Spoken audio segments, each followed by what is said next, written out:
कमरे में सबसे ज्यादा मेहनत करने वाला इंसान लगभग कभी भी सबसे ताकतवर इंसान नहीं होता। इसे फिर से पढ़ें। वो जो 18 घंटे मेहनत करता है, वो जो हर ईमेल का जवाब देता है, वो जो कामों में डूबा रहता है और थकान को मेडल की तरह पहनता है, वो इंसान जीत नहीं रहा है।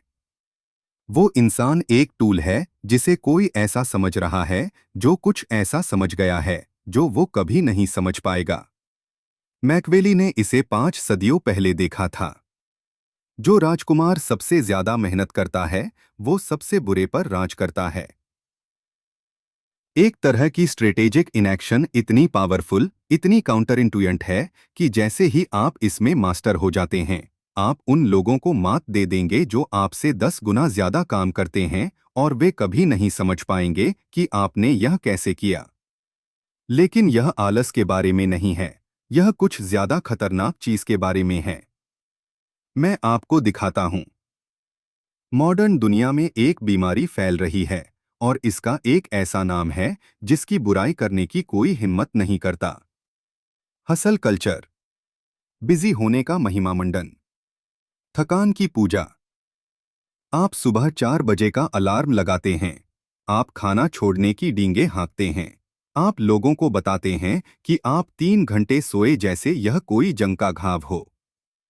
और कहीं अंदर ही अंदर आपको लगता है कि यह तकलीफ इस बात का सबूत है कि आप कामयाबी के हकदार हैं। ऐसा नहीं है। यह इस बात का सबूत है कि आपके पास कोई स्ट्रेटेजी नहीं है। मैकवेली ने एक खास तरह के शासक के बारे में लिखा था। वह जो हर छोटे मोटे झगड़े में खुद को शामिल करता है, जो हर अनाज की खेप पर खुद नजर रखता है, जो हर फैसले के लिए खुद को जरूरी बना लेता है। यह शासक खुद को ताकतवर महसूस करता है। उसे लगता है कि उसकी जरूरत है। उसे लगता है कि उसका कंट्रोल है। वह इनमें से कुछ भी नहीं है। वह एक रुकावट है। वह नाजुक है। उसे हटाओ और राज्य खत्म हो जाएगा। इसलिए नहीं कि उसने इसे एक साथ रखा था, बल्कि इसलिए कि उसने इसे उसके बिना खड़ा होने के लिए कभी नहीं बनाया था। अब दूसरे तरह के लोगों को देखो। वह राजकुमार जो लगभग बेकार लगता है, जो बेरहमी से काम सौंपता है, जो तभी आता है जब सही समय होता है। लोग उसके बारे में फुसफुसाते हैं। वह करता भी क्या है? वे उसके शांत रहने से नाराज होते हैं। वे खाइयों से उसकी गैर मौजूदगी का मजाक उड़ाते हैं। और फिर संकट आ जाता है। और जब व्यस्त शासक अपनी ही उलझनों में डूबा होता है, तो शांत शासक एक ही चाल चलता है। एक सोचा समझा वार, और पूरी बिसात बदल जाती है। यह किस्मत नहीं है। यह आर्किटेक्चर है। ग्रेग मैककॉन इसे बिना मेहनत वाली हालत कहते हैं। वो पॉइंट जहां आप यह पूछना बंद कर देते हैं कि मैं और कैसे कर सकता हूं, और यह पूछना शुरू कर देते हैं कि अगर सही काम सच में आसान होता तो क्या होता। इसलिए नहीं कि इसके लिए किसी स्किल की जरूरत नहीं है, बल्कि इसलिए कि आपने अपने और उस सटीक एक्शन के बीच की हर रुकावट को हटा दिया जो मायने रखता है। ज्यादातर लोगों को कोशिश करने की लत होती है, क्योंकि कोशिश करना प्रोग्रेस जैसा लगता है। यह असली अचीवमेंट जैसे ही रिवॉर्ड सेंटर को ट्रिगर करता है। आपका दिमाग प्रोडक्टिव होने और प्रोडक्टिव महसूस करने के बीच का फर्क नहीं बता सकता। इसलिए आप बिजी रहते हैं, आप थके रहते हैं, आप गरीब रहते हैं। आपसे ऊपर वाला इंसान जो हफ्ते में 3 फैसले लेता है, जबकि आप 300 फैसले लेते हैं। उन्होंने कुछ ऐसा समझा जो आप सीखने वाले हैं। कोशिश शोर है। सटीकता ताकत है। 216 बीसी। रोमन रिपब्लिक खून बह रहा है। कार्थेजियन जनरल हैनिबल बार्टर ने अभी-अभी काना की लड़ाई में रोम की फौजों का सफाया कर दिया है। एक ही दोपहर में 70,000 रोमन सैनिक मारे गए। रोम की अब तक की सबसे बड़ी मिलिट्री तबाही। सीनेट हिस्टीरिकल है। जनरल जवाबी हमले की मांग कर रहे हैं। लोग बदला चाहते हैं। खून का बदला खून। गर्व यही मांगता है। और इस अफरा तफरी में एक आदमी आता है जो सबसे बेइज्जती वाली स्ट्रेटेजी बताता है। कुछ मत करो। उसका नाम था क्विंटिस फैबियस मैक्सिमस और उसका प्लान आसान था। हैनिबल से मत लड़ो, उससे उलझो मत। उसे वो जबरदस्त लड़ाई मत दो जिसके लिए उसे बनाया गया है।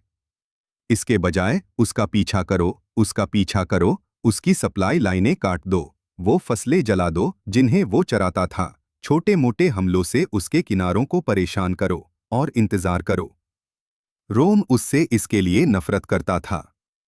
वे उसे काउंटर यानी देर करने वाला कहते थे। यह बेइज्जती थी। सीनेटरों ने उस पर कायरता का आरोप लगाया। सैनिकों ने उसकी मर्दानगी पर सवाल उठाए। जनता ने सड़कों पर उसका मजाक उड़ाया। रोमन मन की हर भावना एक्शन के लिए, आमने सामने होने के लिए, सीधी लड़ाई की शान के लिए चिल्ला रही थी। फैबियस ने इन सबको नजरअंदाज कर दिया। वह कुछ ऐसा समझता था जो हैनिबल के दूसरे दुश्मन नहीं जानते थे। हैनिबल लड़ने में माहिर था। उसकी पूरी स्ट्रेटेजी इस बात पर निर्भर करती थी कि रोम साफ काम करे, हमला करे, उससे खुली लड़ाई में मिले, उसे वह स्टेज दे जहां उसकी टैक्टिकल समझ काम कर सके। खेलने से मना करके फैबियस ने स्टेज को पूरी तरह से हटा दिया। हैनिबल सालों तक इटली में घूमता रहा, ऐसी लड़ाइयों में जीता जिनका कोई मतलब नहीं था, ऐसे खेतों को जलाया जो पहले से ही जल चुके थे। उसकी सेना कमजोर हो गई, उसके साथी डगमगा गए, उसकी सप्लाई चेन सर गई। उसने हर लड़ाई जीती और युद्ध हारा। क्योंकि युद्ध कभी लड़ाइयों के बारे में नहीं था, यह धीरज के बारे में था। और जिस आदमी ने कुछ नहीं किया, वह पुरानी दुनिया के सबसे महान मिलिट्री दिमाग से भी ज्यादा समय तक टिका रहा। इतिहास ने आखिरकार फैबियस को सही साबित किया। रोमनों को एहसास हुआ कि उसका कुछ न करना सबसे आक्रामक रणनीति थी। उन्होंने काउंटेटा का नाम बदलकर अपमान से सम्मान का टाइटल कर दिया। लेकिन यहाँ वो हिस्सा है जो कोई आपको नहीं सिखाता। फैबियस ने कुछ नहीं किया।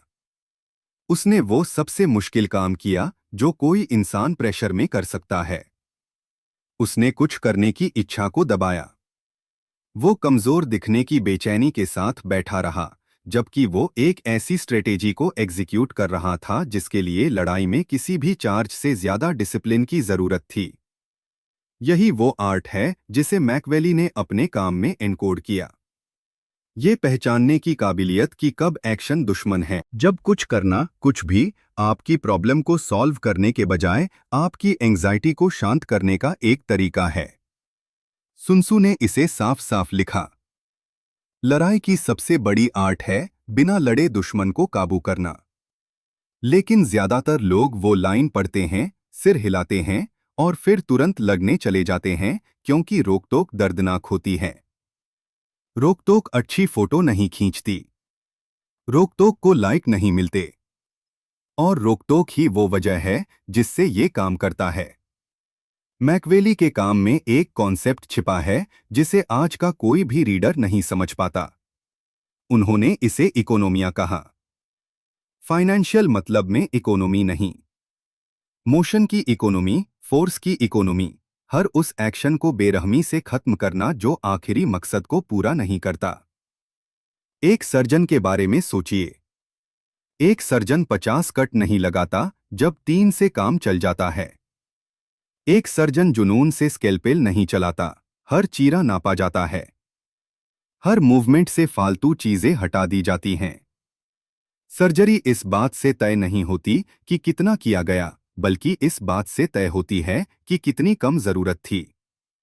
अब अपनी जिंदगी के बारे में सोचिए।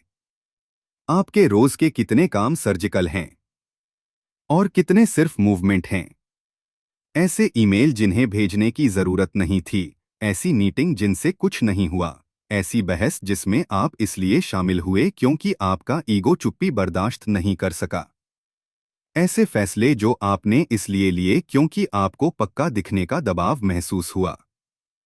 कैल न्यूपोर्ट ने दुनिया के सबसे ज्यादा प्रोडक्टिव लोगों की काम करने की आदतों की स्टडी की और कुछ अजीब बात पाई। वे अपने साथियों से कम घंटे काम करते हैं, इसलिए नहीं कि वे आलसी हैं, बल्कि इसलिए कि उन्होंने वह सब कुछ हटा दिया है जो जरूरी नहीं है। उन्होंने अपने आउटपुट को गहरे काम के फोकस्ड, सोचे समझे ब्लॉक में समेट दिया है जो 4 घंटे में उतना काम कर देते हैं जितना ज्यादातर लोग 12 घंटे में हासिल करते हैं। पावर के 48 नियम इसे नियम 30 बताते हैं। अपनी कामयाबियों को आसान दिखाएं, लेकिन उस नियम को अक्सर अपने काम को छिपाने के तौर पर गलत समझा जाता है। यह ऊपरी मतलब है। गहराई से समझने का मतलब है कि अपनी जिंदगी को इस तरह बनाएं कि काम खुद कम से कम हो जाए। असर में कम नहीं, बर्बादी में भी कम से कम। टिम फेरिस ने इसी पर एक पूरी फिलॉसफी बनाई। 80/20 का प्रिंसिपल हर चीज पर लागू होता है। उन्होंने एक ऐसा सवाल पूछा जिसे पूछने से ज्यादातर लोग डरते हैं।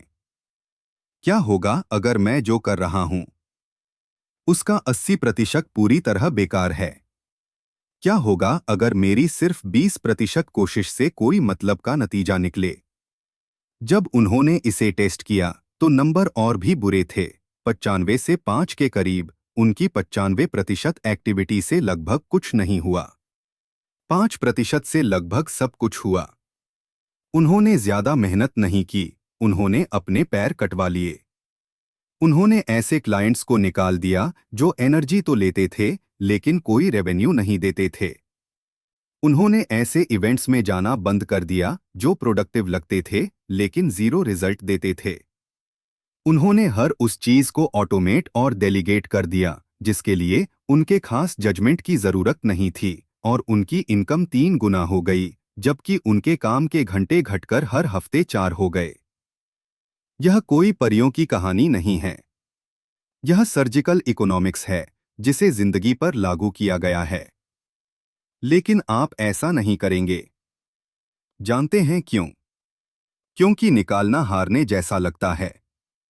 यह गैर जिम्मेदाराना लगता है। ऐसा लगता है जैसे आप चीटिंग कर रहे हैं। आपकी पहचान कोशिश से जुड़ी है। आपको सिखाया गया था कि दुख ही सफलता की कीमत है, और जो कोई भी बिना दिखे दुख के सफल होता है वह धोखेबाज ही होगा। यही विश्वास एक जंजीर है, और आपसे ऊपर के लोगों ने इसे बहुत पहले ही काट दिया था। जापान 1500 के दशक के आखिर में 3 आदमी एक ऐसे देश को एक करना चाहते थे जो एक सदी के सिविल वॉर से बिखर गया था। उनके नाम थे ओडा नोबुनागा, तोयोतोमी हिदेयोशी और तोकुगावा यायासु। उनके बारे में एक मशहूर जापानी पहेली है, अगर कोई चिड़िया नहीं गाती तो तुम क्या करते हो? नोबुनागा कहते हैं, उसे मार डालो, वह जीतने वाला था। शानदार, क्रूर, बेरहम। उसने अपनी ताकत से जापान को एक किया और फिर उसके ही एक जनरल ने उसकी हत्या कर दी। उसका साम्राज्य रातों रात बिखर गया। हिदेयोशी कहते हैं, उसे गाने दो, वह मनाने वाला डिप्लोमैट था। उसने नोबुनागा के शुरू किए हुए काम को अपने चार्म, अलायंस और पॉलिटिकल जीनियस का इस्तेमाल करके फिर से बनाया। लेकिन जब वह मरा तो उसका खानदान मुश्किल से बच पाया।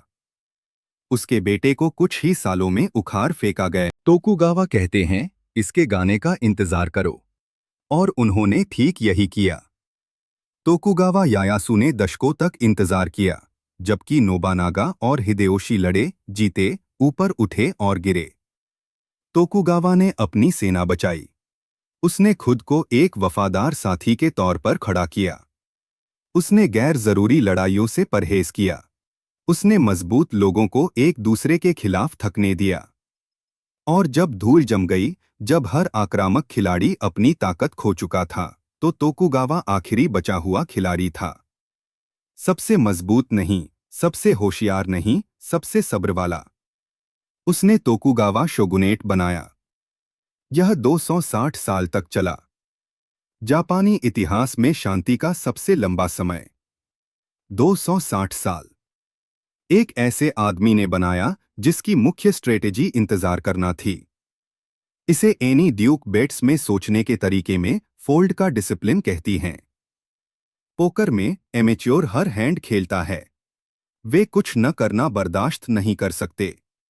उन्हें लगता है कि फोल्ड करना हारना है, इसलिए वे एवरेज कार्ड्स पर बेट लगाते हैं, खराब ऑड्स का पीछा करते हैं और बहुत ज्यादा खेलकर अपना स्टैक खाली कर देते हैं।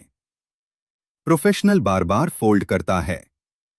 80% हैंड डील हो चुके होते हैं, वे पीछे हट जाते हैं। वे बैठते हैं, वे देखते हैं, वे दूसरे प्लेयर्स को स्टडी करते हैं और जब आखिर में सही हैंड आता है तो वे इतनी सटीकता से बेट लगाते हैं जितनी एमेच्योर कभी नहीं लगा सकता। एमेच्योर ज्यादा खेलता है, प्रोफेशनल ज्यादा जीतता है, क्योंकि जीतना कभी भी एक्शन की फ्रीक्वेंसी के बारे में नहीं था, यह सिलेक्शन की क्वालिटी के बारे में था। आप हर हैंड खेल रहे हैं। आप हर मीटिंग, हर प्रोजेक्ट, हर रिक्वेस्ट, हर इमोशनल टकराव के लिए हाँ कह रहे हैं। आप खुद को 100 एवरेज कमिटमेंट्स में फैला रहे हैं क्योंकि न कहने पर कुछ छूटने जैसा लगता है।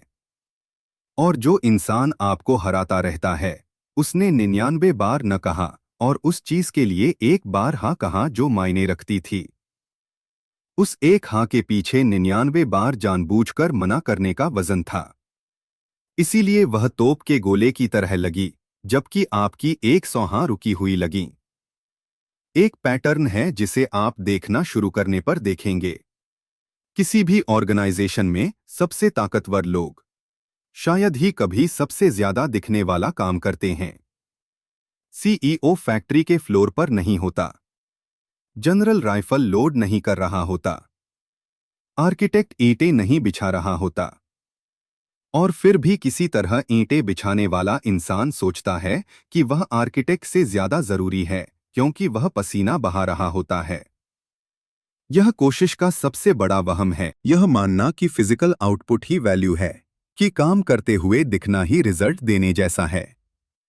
ऐसा नहीं है, ऐसा कभी नहीं रहा। मैकवेली ने इटली की अदालतों में यह देखा था। वे एडवाइजर जो एक कमरे से दूसरे कमरे में भागते थे, जो डॉक्यूमेंट्स के ढेर उठाए रहते थे, जो हमेशा परेशान दिखते थे, ये लोग नौकर थे। वो सलाहकार जो चुपचाप एक कोने में बैठा रहता था, जो सिर्फ तभी बोलता था जब उससे बात की जाती थी, जिसने एक ऐसा वाक्य कहा था जिसने पूरे मिलिट्री कैंपेन को दूसरी तरफ मोड़ दिया था। उस आदमी के पास हर परेशान ब्यूरोक्रेट की मिलीजुली ताकत से ज्यादा ताकत थी, क्योंकि ताकत काम करने की तरफ नहीं बहती, ताकत फैसले की तरफ बहती है। एक फैसला 1000 कामों को बेमतलब बना सकता है। एक स्ट्रेटेजिक नहीं, एक साल की ऑप्टिमाइज्ड हाँ से ज्यादा रिसोर्स बचा सकती है। एक सही समय पर गैरहाजिरी 100 बार हाजिर होने से ज्यादा अधिकार दिखा सकती है। लेकिन आपको इनएक्टिविटी के दिखने से डरने की ट्रेनिंग दी गई है। आप दिन में 40 बार अपना ईमेल चेक करते हैं, इसलिए नहीं कि कोई अर्जेंट काम है, बल्कि इसलिए कि चेक करने का काम कंट्रोल जैसा लगता है। आप मीटिंग में इसलिए नहीं जाते कि उनसे रिजल्ट मिलते हैं, बल्कि इसलिए कि गैरहाजिर रहने से आप कमिटेड लग सकते हैं। आप अपना शेड्यूल किनारे तक भर लेते हैं, इसलिए नहीं कि हर चीज मायने रखती है, बल्कि इसलिए कि कैलेंडर पर खाली जगह गिल्ट पैदा करती है। वह गिल्ट बनाया गया है। इसे आपके अंदर एक ऐसे सिस्टम ने डाला है जो आपकी बिजनेस से फायदा उठाता है। कॉरपोरेशन एफिशिएंसी को इनाम नहीं देते, वे मौजूदगी को इनाम देते हैं। वे कोशिश के दिखने को इनाम देते हैं। जो एम्प्लॉई स्मार्ट तरीके से काम करता है और 4 बजे चला जाता है, उसे शक की नज़र से देखा जाता है।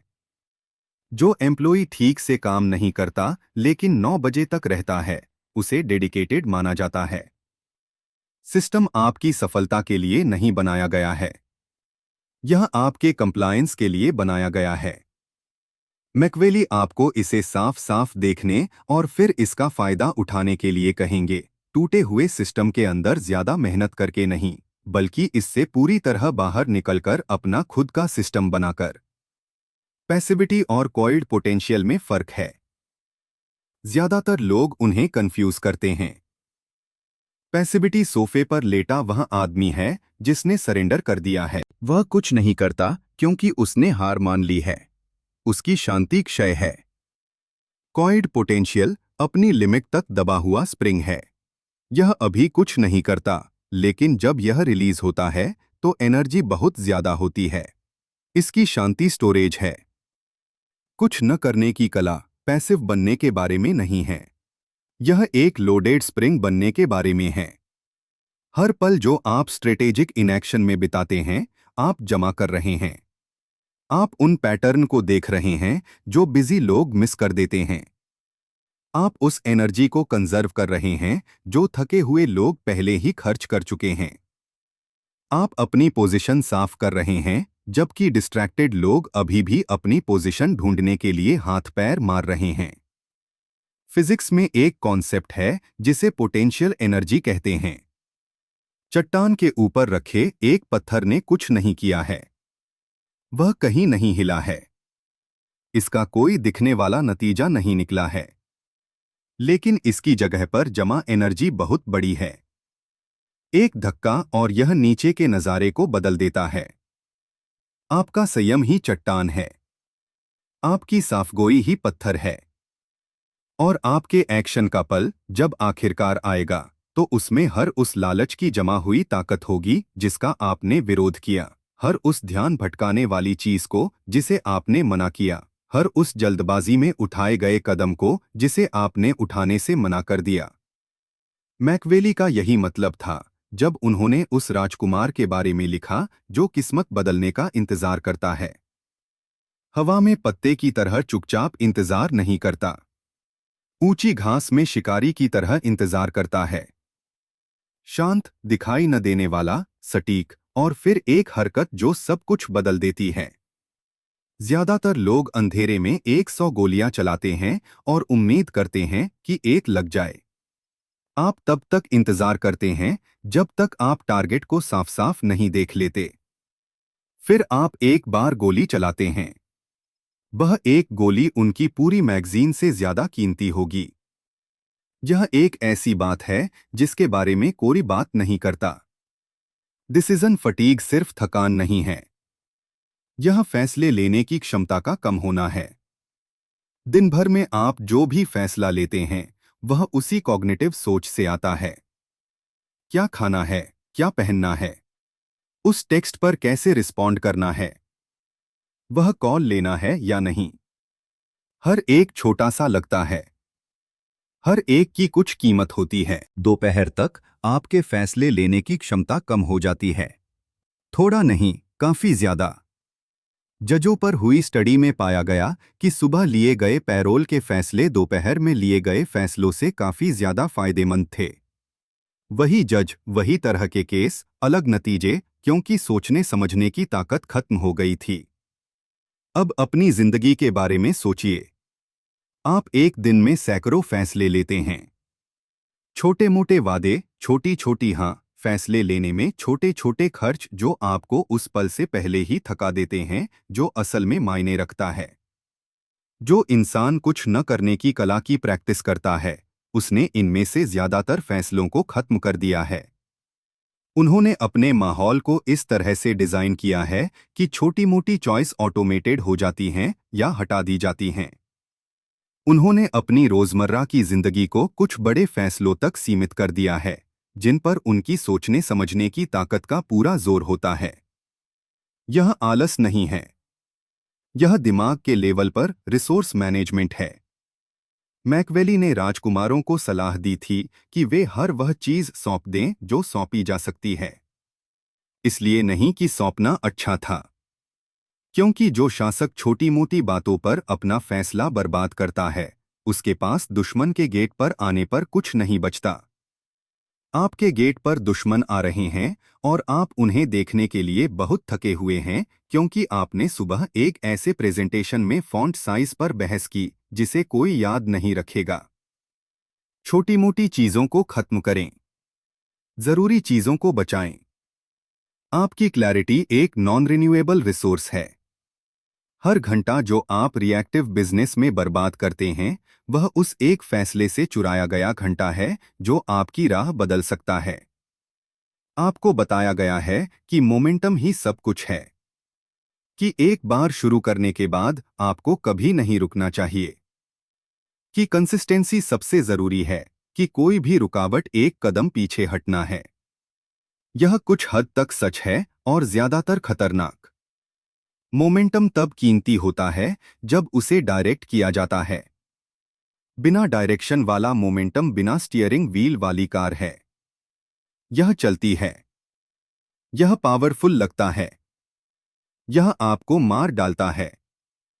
ऐसे मौसम होते हैं जहां सही कदम एक्सेलरेशन होता है, जहां ओपनिंग होती है और आपको उसके बंद होने से पहले उससे गुजरना होता है। लेकिन ऐसे मौसम भी होते हैं जहां सही कदम पूरी तरह से शांति होती है। जहां मार्केट इरेशनल होता है, जहां इमोशंस बहुत ज्यादा होते हैं, जहां आपके आसपास की हर आवाज चिल्ला रही होती है कि कुछ करो और एकमात्र समझदारी भरा जवाब कुछ न करना होता है। मैकावेली ने उन शासकों का अध्ययन किया जिन्होंने अपनी गद्दी कमजोरी से नहीं बल्कि बेचैनी से खो दी थी। ऐसे राजकुमार जो एक शांत महीना बर्दाश्त नहीं कर सकते थे, जो काम का महसूस करने के लिए युद्ध बनाते थे, जो स्थिरता के समय अपने दरबार को फिर से बनाते थे, सिर्फ इसलिए क्योंकि स्थिरता उन्हें बोर कर देती थी। उन्होंने अपनी ही एनर्जी से खुद को खत्म कर लिया। जापानियों के पास माँ नाम का एक कॉन्सेप्ट है। इसका मतलब है नेगेटिव स्पेस। म्यूजिक में नोट्स के बीच का ठहराव, आर्किटेक्चर में खाली कमरा, शब्दों के बीच की सांस। माँ गैर मौजूदगी नहीं है। यह वह चीज है जो बाकी सब चीजों को उसका आकार देती है। ठहराव के बिना म्यूजिक शोर है। खाली जगह के बिना कमरा जेल है। सांस के बिना शब्द बेमतलब हैं। आपकी जिंदगी को माँ की जरूरत है। इसे स्ट्रेटेजिक ठहराव, सोच समझकर बनाया गया गैप, कुछ बनाना बंद करके समझने की हिम्मत की जरूरत है। क्योंकि उस गैप में आप वह देखेंगे जो कितनी भी भागदौड़ करके नहीं दिखाया जा सकता। अफरा तफरी के पीछे का पैटर्न, साफ नजर आने वाला मौका, वह चाल जिसे बाकी सब नोटिस करने में बहुत बिजी हैं। जो इंसान ठहराव में माहिर हो जाता है, वह पीछे नहीं रहता। वह शॉर्टकट देख लेता है जो दौड़ने वालों ने मिस कर दिया। और जब रनर 20 मील पर हाँफ रहे होते हैं, तो जो इंसान रुका था, वह पहले से ही फिनिश लाइन पर खड़ा होता है, शांत, बिना किसी जल्दबाजी के, बिना हारे। तो यह सब आपके लिए अभी, आज रात, कल सुबह क्या मायने रखता है? इसका मतलब है कि आपको पूरी ईमानदारी के साथ अपनी जिंदगी का ऑडिट करने की जरूरत है। अपना कैलेंडर देखें। 6 महीने में इस पर कितनी चीजें मायने रखेंगी? ईमानदार रहें। उनमें से ज्यादातर प्रोडक्टिविटी के लिए की जाने वाली रस्में हैं। मीटिंग्स जो मिनटों में तो काम करती हैं, लेकिन कोई नतीजा नहीं। ऐसे काम जो आपको ड्यूटी वाला महसूस कराते हैं, लेकिन आगे कुछ नहीं बढ़ाते। सोशल जिम्मेदारियां जो आपको थका देती हैं, लेकिन आप उनमें शामिल होते हैं क्योंकि गिल्ट, टकराव से सस्ती फीलिंग है। उन्हें धीरे धीरे नहीं बल्कि कम करें। अब अपने कमिटमेंट्स को देखें। आपने कितनों के लिए हाँ कहा क्योंकि आपको डर था कि न कहने से आप आलसी, कमिटेड नहीं या मुश्किल लगेंगे। उनमें से हर हाँ आपकी पावर में एक लीक है। उनमें से हर एक उस एक चीज के लिए आपकी ताकत को कम कर रही है जो असल में मायने रखती है। वह एक चीज ढूंढें। वह अकेला लीवर जिसे अगर पूरी ताकत से खींचा जाए तो आपकी ज्यादातर दूसरी एक्टिविटीज बेकार हो जाएंगी। वह मौजूद है। आप शायद पहले से ही जानते हैं कि वह क्या है। आप इससे बचते रहे हैं क्योंकि यह बिजी काम से ज्यादा मुश्किल है। इसके लिए सोचना पड़ता है। इसके लिए हिम्मत चाहिए। इसके लिए यह डरावना मां पड़ता है कि आप जो ज्यादातर कर रहे थे वह थिएटर था। फिर वह एक काम करें। ज्यादा घंटों के साथ नहीं, ज्यादा गहराई के साथ नहीं, एक ऐसे दिमाग के पूरे बिना बटे वजन के साथ जो अब 40 दिशाओं में एनर्जी नहीं बहा रहा है। मैकवेली ने प्रिंस को बिजी लोगों के लिए नहीं लिखा था। उन्होंने इसे असरदार लोगों के लिए लिखा था और असर को कभी भी पसीने से नहीं मापा गया। इसे कोशिश की हर यूनिट के नतीजे से मापा जाता है। जो राजकुमार एक स्ट्रेटेजिक शादी से शांति पाता है, वह उस राजकुमार से ज्यादा ताकतवर होता है जो इसे 10 साल की लड़ाई से पाता है। कीमत कम होती है, नतीजा एक जैसा होता है। फर्क इंटेलिजेंस का है। आप 10 साल से ऐसी लड़ाइयां लड़ रहे हैं जिन्हें एक बातचीत से सुलझाया जा सकता था, जिस पर आपको बहुत गर्व था। आप उन समस्याओं से जूझ रहे हैं जिन्हें एक फैसले से सुलझाया जा सकता था, जिसे लेने से आप बहुत डरते थे। आप अपने दिनों को हलचल से भर रहे हैं क्योंकि शांति ने आपको एक ऐसे सवाल का सामना करने के लिए मजबूर किया जिसका जवाब आप नहीं देना चाहते थे। क्या मैं बिजी हूं या असरदार हूं?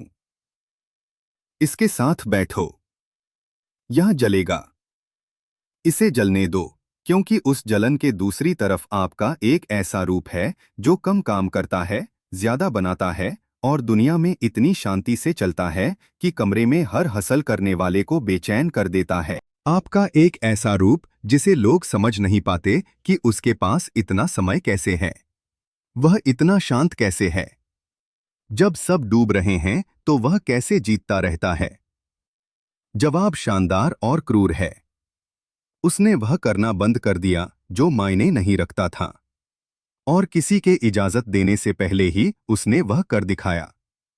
यही वह कला है जिसे मैकावेली ने एनकोड किया था। यही वह चीज है जिसका फैबियस ने हैनिबल की सेना के ऊपर पहाड़ियों में अभ्यास किया था। यही वह चीज है जिसे तोकुगावा ने समझा था जब उसके चारों ओर 2 साम्राज्य जल रहे थे। यही वह बात है जो हर सर्जन, हर ग्रैंडमास्टर, हर शीर्ष रणनीतिकार अपनी हड्डियों में जानता है। जीत स्विंग में नहीं है, यह इस बात के चुनाव में है कि कब स्विंग करना है। बाकी सब कुछ बेकार की हरकत है जिसे महत्वाकांक्षा के रूप में सजाया गया है। बेकार की चीजों को खत्म करो, ब्लेड को तेज करो, और जब तुम आखिरकार आगे बढ़ो तो एक बार आगे बढ़ो, ठीक से आगे बढ़ो, और दुनिया को हैरान होने दो कि तुमने इसे इतना आसान कैसे बना दिया। क्योंकि यही आखिरी राज है। कोशिश कभी दिखनी नहीं चाहिए थी। कोशिश को नतीजे के अंदर गायब हो जाना चाहिए था। और जब ऐसा होगा तो वे तुम्हें आलसी नहीं कहेंगे, वे तुम्हें जरूरी कहेंगे। अगर आपने जो अभी सुना उससे आपके अंदर कुछ नया आया है तो जान लें कि यह सिर्फ वही है जो मैं खुलकर शेयर कर सकता हूं। कुछ स्ट्रैटेजी हैं जिनके बारे में मैं यहां बात नहीं कर सकता। मैकावेलियन साइकोलॉजी की कुछ परतें हैं जिन्हें एल्गोरिदम मेरे अपलोड करते ही दबा देता है। सबसे खतरनाक जानकारी पब्लिक फीड में नहीं बचती, वह कंटेंट ज्वाइन बटन के पीछे रहता है।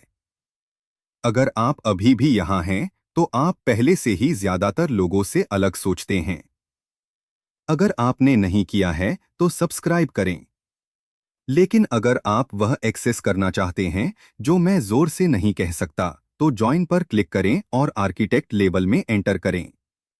आप ऐसे वीडियो अनलॉक करेंगे जो आम ऑडियंस कभी नहीं देख पाएगी। ज्यादातर लोग इसे स्क्रॉल करके आगे बढ़ जाएंगे।